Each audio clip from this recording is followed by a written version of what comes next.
My So question, you're coming back to the Bantamweight division. You've gotten to see now, Juan Archuleta win the belt, and then now recently Sergio Pettis.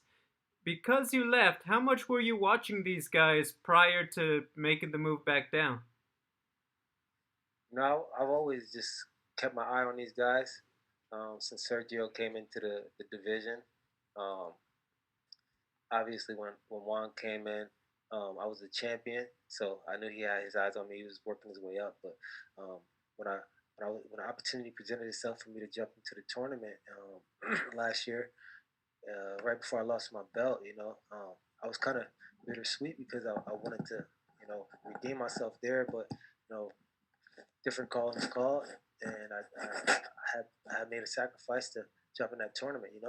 And so for me, I've always considered myself the best guy at bantamweight, regardless of what was going on down there. It was just duty called me at 145, and I just happened to be world class 45er as well. And so I think guys could consider me a 45er when really, I'm a 45er, but definitely the 135-pound king. Physically, how do you feel coming back down to 35 after, you haven't had to cut that extra weight in a while and your training's been different for 45? I mean, it definitely lifted a lot of weight off my shoulders, not having to focus on weight. But more than anything, it's not really about the weight. Um, I just had to. I mean, I stepped away. I mean, we were able to fill out the division. When I was there, it was. I was winning. I was defending my title. In a minute and 15 seconds. Blowing through guys. So now that we have a bunch of guys down there that are real names, real. I mean, they're real studs down there. And can't. I'm being. You know, if we're being 100% honest, with a pool like Horiguchi and the champion Archuleta, or former champ Archuleta, and the now champion Pettis, those are real studs. So for me to be at 45 and for that field to get filled out like it did, I mean, it just puts things in perspective. I'm ready to go back down and clean house again. Jim? Jim Varsalone with Miami Herald. Curious for you, how did training go for this one? Did you, because of that, in your answer, your last question, did you train with anyone differently for this one to get ready for it?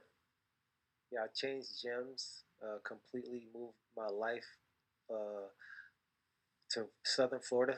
Um, I'm out in Deerfields at Sanford MMA, training under Henry Hoof, um, Greg Jones, Jason Strout, just to name a few.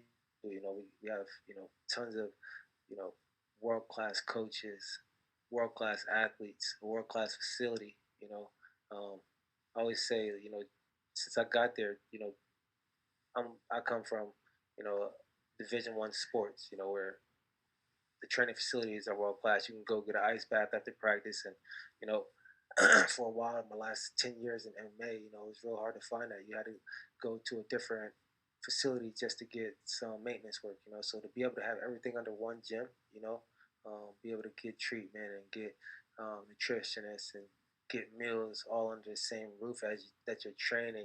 Strength and conditioning.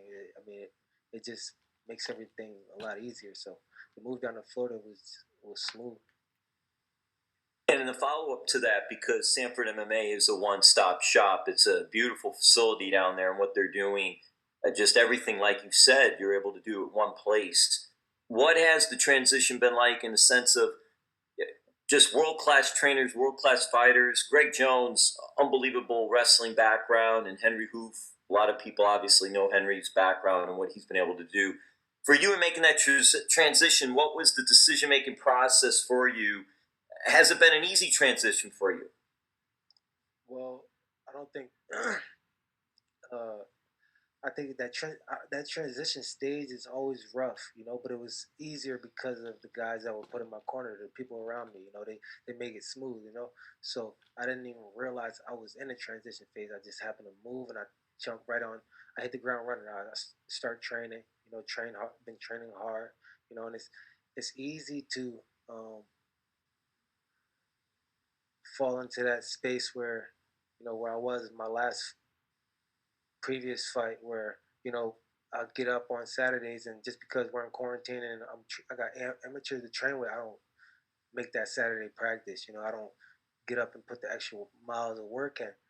It's easy to do that, when when you're around guys that aren't motivated, coaches that aren't as motivated as you, same goals, And so when you surround yourself with guys that have ambition on bigger things in the sport, it just puts things in perspective and push like it just basically ignited me and put a fire under my ass, made me want to work harder. I just been grinding ever since I got to South Florida, and I mean it's a credit to everybody around me, But obviously I got to get up and do it myself, so I want to thank me too.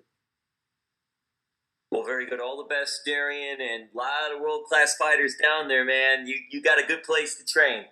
Yeah, no, for sure. Thank you. All right, Michael. Hey, Darrion, how are you? What's up, Mike? Everything good, man. I wanted to ask, how do you prepare and put yourself mentally and spiritually back on track to be back for that Bantamweight championship?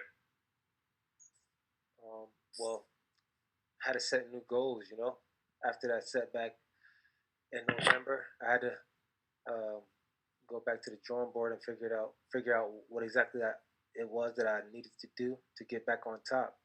One being going back down to 135, another being a change in gyms, another being just an overall change in lifestyle. I completely moved my life, my dogs and everything to South Florida. So that sacrifice, it always just makes me more hungry. Having a new outlook on things, waking up next to the beach, is just a different feeling. Thank you so much for your time. Sergio? Hi, this is Sergio from Fighter Path MMA. How are you doing? What's up, Sergio? So you've had a couple of rematches in your career, and you've had mixed results. Obviously, you lost to Kyoji Horiguchi, but you also have a win as well against Joe Taimanglo. So, what lessons can you apply from those rematches? What can you take from those rematches and apply to this one here? Obviously, there's a bigger gap between these two fights. Well, every rematch that I have had in the previous, I always believed that I was coming out better than this first fight, So I can imagine him coming out feeling that way, but in the same sense, I'm coming out feeling that way as well. So I think you're going to see a better me that night come Friday. I think you're going to see no difference than the first fight. Our next question comes from MMA Breeze. Hey, Darrion, it's Breeze with the MMA Breeze. Sanford is such a complete gym, so deep in talent. You're not the only guy to make the full-time transition there this last year. Why did you choose Sanford, and were you looking anywhere else? I chose Sanford because we got great coaches, great training partners, great facilities. When I look to my right, I got Michael Chandler training hard over here. I got Nick Lentz screaming in my ear while Henry Hoofs over here, making sure Anthony Johnson's on point, So just have that around you puts everything in perspective. You can't dog anything, you got real dogs in the room, you got real killers, and if you want to stand out, you have to be a killer yourself. You got to be a real dog yourself. And so my goal is always always been wherever I go is to stand out. And so I'm here at Sanford. I want to bring a belt back to the gym, and solidify my name here at in Southern Florida, and continue my legacy here at Bellator. That's always been my thing is be the best Bellator bantamweight there was. So we'll continue to make strides toward that. Awesome, thank you. All right, one or two more here. Ronald? This is Ronald E. Smith from Getting Real. Darrion, how you doing? What's up, Ron? Hey, man, I can't complain, man. And just quoting from what you said on Instagram, you said your road to redemption and it's the beginning of a whole new chapter. So in your words, what do you mean when you say you're starting to begin a new chapter?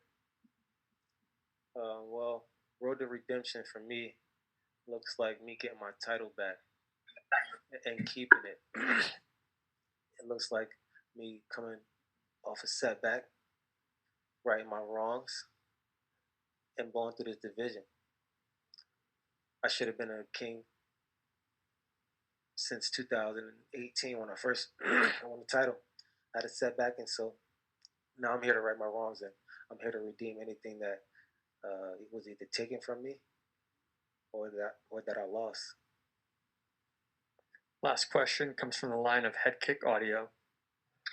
Hey, what's going on, Darrion? This is Steve from Head Kick Audio. What's up, Steve? All right, so given that you're a former champion at Bantamweight, how many fights away do you think you are from another championship fight to reclaim your belt? I think if I go out there and have a great performance, if I go out there and put this guy away the way I should, I don't see anybody in front of me. There are some great fighters here at Bellator. I think it'll be a cool experience to mix it up with with all these guys at 35. Because we got a lot of talent, but I don't think there's anybody ahead of me after I go out there and blow through this guy.